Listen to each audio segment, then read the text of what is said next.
آپ نے دیکھا حضرت جبرائیل کو پورا افق بھرا ہوا تھا، ایک کرسی پر بیٹھے ہوئے، لیکن اس کیفیت کے ساتھ کہ پورا افق ہورائزن ٹوٹلی وہ آکوپائڈ تھا ان کی وجود سے۔ تو اس ملک کی شکل میں حضور نے ایک تو اس وقت دیکھا ہے اور خوف طاری ہوا آپ پر، اور آپ نے گھر میں آ کر کہا زملونی زملونی، مجھے کپڑا اڑا دو۔ اس کے بعد وہ سورہ مدثر کی آیات نازل ہوئی، یا ایھا المدثر قم فانذر وربک فکبر وثیابک فطہر والرجز فاہجر ولا تمنن تستکثر ولربک فاصبر۔ ایک یہ واقعہ ہے۔ دوسرا واقعہ، جب حضور کو لینے کے لیے حضرت جبرائیل آئے ہیں معراج کے لیے، تو اس وقت بھی وہ انسانی صورت میں رہے، صرف سدرۃ المنتہا پر پہنچ کر، جہاں سے آگے ان کا گزر نہیں تھا، جس کے بعد کہہ دیا گیا کہ اگر یک سرے منہ بڑھ کر پرم، اگر میں اب ایک بار برابر بھی آگے بڑھا، بسوز تجلا بسوز پرم، میرے پر جل جائیں گے۔ اس کے بعد حضور گئے ہیں تنہا آگے۔ اس موقع پر بھی حضرت جبرائیل نے اپنے آپ کو ریویل کیا ہے اپنی پوری ملکی شان کے ساتھ۔ وَلَقَدْ رَآهُ نَزْلَةً أُخْرَىٰ عِندَ سِدْرَةِ الْمُنتَهَىٰ۔ وہ سدرۃ المنتہا پر جب حضور پہنچے اور حضرت جبرائیل پہنچے ہیں، وہاں حضرت جبرائیل نے اپنے آپ کو اپنی اصل ملک کی شکل میں جو ہے وہ ریویل کیا، واضح کیا۔ تو حضور نے بھی صرف 2 مرتبہ دیکھا ہے، تو ہم کیا تصور کریں گے؟ لیکن یہ کہ ان چیزوں پر ایمان ضروری ہے، فرشتے پر ایمان ہے، جنت پر ایمان ہے، دوزخ پر ایمان ہے، لہذا اس کے لیے قرآن مجید میں تمثیلات کا پیرایا اختیار کیا گیا، مثال کے ذریعے سے، تاکہ چاہے آپ پوری بات نہ سمجھ سکیں، کچھ نہ کچھ دھندلا سا اثر تاثر آپ کے ذہن پر قائم ہو جائے۔ اسی لیے یہاں فرمایا جو آیت ہم پڑھ رہے ہیں اس کے آخر میں، وَيَضْرِبُ اللَّهُ الْأَمْثَالَ لِلنَّاسِ، اللہ تعالیٰ لوگوں کے لیے مثالیں بیان کرتا ہے، اللہ کو ضرورت نہیں ہے۔ اللہ کو تو ہر شے کا علم ہے، کما حقہ، جیسے کہ فی نفسہ وہ شے ہے، اللہ جانتا ہے، لیکن انسانوں تک اس کا علم منتقل کرنا ان کے محدود ذہن اور ان کی محدود زبان کے پیش نظر ممکن نہیں ہے۔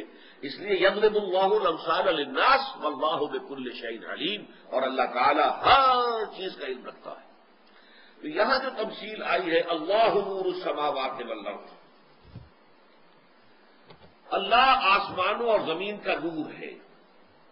پہلی بات تو یہاں نوٹ کر لیجئے کہ اس نور سے مراد وہ لائٹ نہیں ہے جس سے فزکس میں بحث کی جاتی ہے۔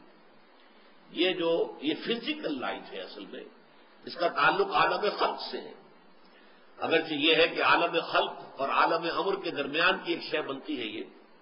یہ وہ شے ہے جس کے بارے میں اب تک تو یہ کہا جاتا رہا ہے، ایک ہی شے ہے جو کانسٹنٹ ہے اس کائنات کے اندر، 1,86,000 میل پر سیکنڈ اس کی رفتار ہے، جس میں کہیں کوئی فرق واقع نہیں ہوتا۔ لیکن اب سننے میں آ رہا ہے کہ جدید جو پوسٹ آئنسٹائن ایرا جو ہے فزکس کا، اس میں مانا جا رہا ہے کہ نہیں، اس کے اندر بھی ویریشن ممکن ہے، بعض حالات ایسی ہو سکتی ہیں، ورنہ آپ کو معلوم ہے اسی کے حوالے سے جو کاسمک جو ڈسٹینسز ہیں وہ ناپے جاتے ہیں کہ 1 سیکنڈ میں یہ 1,86,000 میل چلی، یہ نور کی شعاع، تو 1 سال میں کتنی چلے گی گنتی کیجیے، اس کو کہیں گے لائٹ ایئر، اور لائٹ ایئرز کے حوالے سے فلاں جو سیارہ ہے ہم سے اتنے ملین لائٹ ایئرز کے فاصلے پر واقع ہوا ہے، تو لائٹ ایئر جو ہے وہ گویا کہ ایک یونٹ بن گیا۔ لیکن یہاں در حقیقت مراد وہ روشنی نہیں ہے، بلکہ یہ یہاں استعارتاً استعمال ہوا ہے لفظ، اس لیے کہ نور جو ہے، روشنی، وہ اشیاء کے ظہور کا ذریعہ بنتی ہے۔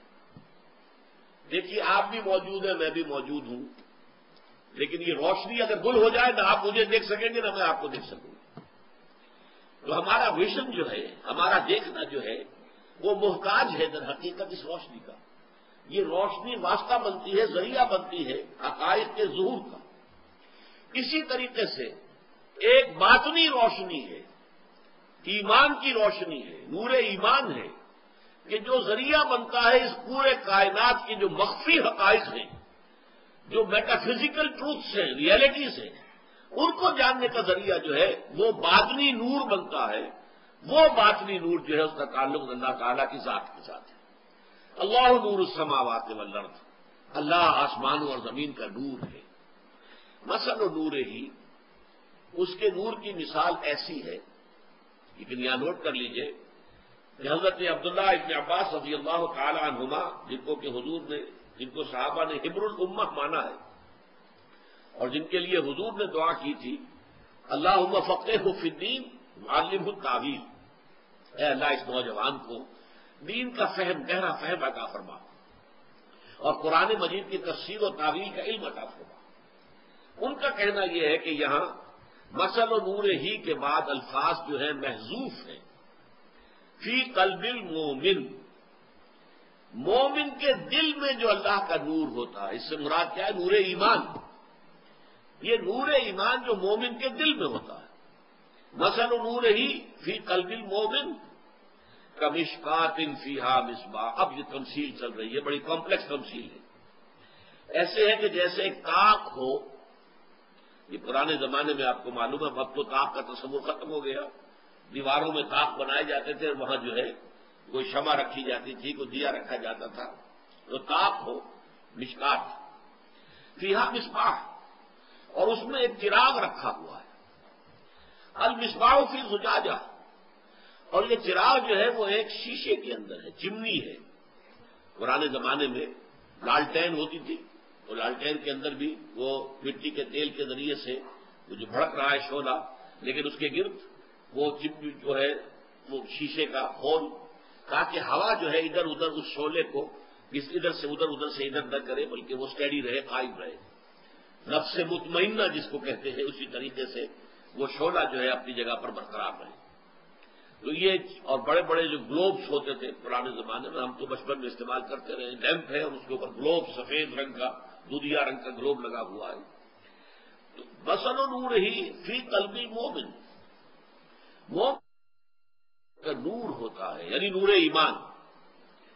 اس کی مثال کیا ہے؟ کمشکات فیہا مصباح، جیسے ایک تاق ہو اور اس میں ایک چراغ رکھا ہو۔ المصباح فی زجاجہ، اور وہ چراغ جو ہے وہ ایک چمنی میں یا ایک شیشے کے اندر موجود ہے، گلوب میں ہے۔ الزجاجہ تو کانہا کوکب دری، اور وہ شیشہ، وہ چمنی، وہ ایسے چمکتی ہے جیسے کہ چمکدار ستارہ ہو۔